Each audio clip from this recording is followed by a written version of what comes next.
ازيكم يا بنات؟ عاملين ايه؟ يا رب ان شاء الله كلكم تكونوا بخير وكويسين. في الفيديو ده هقولك روتين بسيط او خطوات تعمليها عشان تحافظي على ايديكي من الجفاف من التشققات.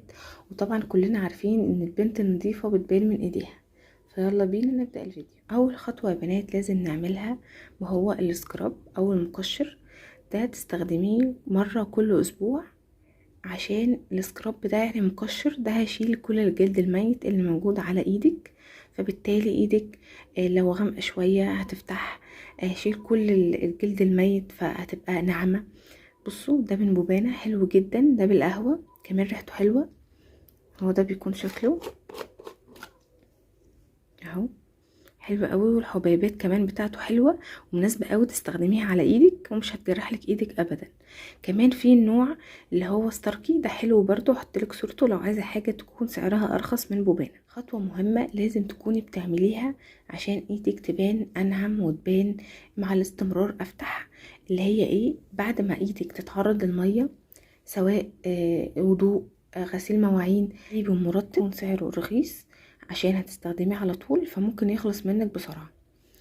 انا ارشح لك النوعين دول، ده من لونا حلو قوي وكمان سعره اقل من 50 جنيه وحجمه حلو. ده شكله هو كمان ينفع للايد وللجسم. او تجيبي ده من ايفا، ده بالجليسرين، ده هايل، ده خطير قوي يا بنات، القوام بتاعه حلو اهو. ده بالجليسرين، ده للبشرة الجافة فهيبقى مناسب قوي معاكي في الشتاء. بعد ما ايدك تتعرض للمية هترطبي ايدك بالمرطب ده، بجد هتبقى ايدك ناعمة وحلوة قوي. رطبنا ايدينا جوه البيت، ما ننساش الترطيب بره البيت.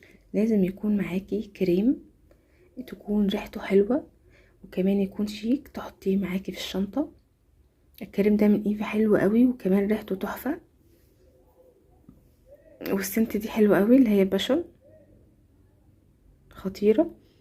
فده تحطيه في شنطتك وانتي خارجة ترطبي ايدك بيه، فهيبقى حلو وترطيبه كمان حلو جدا، ينفع للصيف وللشتاء. كمان بحب استخدم الكريم ده ارطب بيه الجلد المحيط بالضوافر، بيطريها وبيخليها شكلها حلو قوي. ده من لونا، ده طبعا ينفع للايد وللرجل، بجد تحفة، خطير قوي الكريم ده وقوامه حلو قوي. بص هوريكم القوام بتاعه،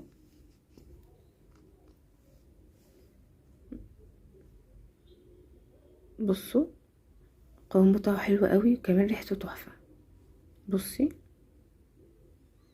قوامه حلو قوي وتقيل، فبحب استخدمه قوي على الجلد المحيط بالضوافر، بيطريه وبيخليه شكله حلو قوي وكمان سعره تحفة. خطوة بقى نحاول نلتزم بيها، وهي ان احنا نحط على ايدينا صن بلوك قبل ما ننزل، وخصوصا في الصيف لان طبعا الشمس بتبقى قوية قوي فممكن تغمق لنا ايدينا. وطبعا كلنا بيبقى عندنا ايدينا كده فيها فرق الوان، فلازم تبدأي ان انتي تدخلي الخطوة دي في الروتين بتاعك، ان انتي تحطي صن بلوك قبل ما تنزلي. لو جبتي صن بلوك ما كانش احسن حاجة على وشك، ممكن تستخدميه على ايدك عشان لو بتتعرضي يوميا للشمس فممكن فعلا ايدك تغمق قوي. اي صن بلوك عندك او اي حاجة تكون سعرها رخيص حاولي تستخدميه قبل ما تنزلي على ايدك خصوصا في الصيف. وطبعا ضوافرنا جزء من ايدينا لازم تكون نظيفة.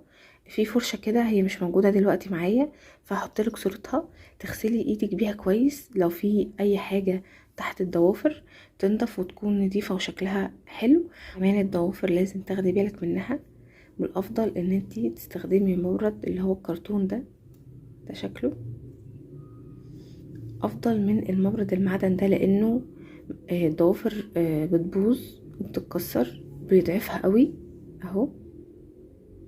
فبلاش استخدمي الكرتون ده افضل بكتير. ولو انتي طبعا ضوافرك طويلة بتبرديها بالشكل اللي انتي تحبيه، تكوني برضاها وتكوني منضفاها، بس كده مش اكتر من كده. وبكده يا بنات يكون الفيديو ده خلص، ويا رب تكوني استفدتي منه لو بحاجة بسيطة. ولو عجبك الفيديو ما تنسيش لايك للفيديو وسبسكرايب للقناة وكمان تفعلي زر الجرس عشان يوصلك اشعار بأي فيديو جديد انا بنزله.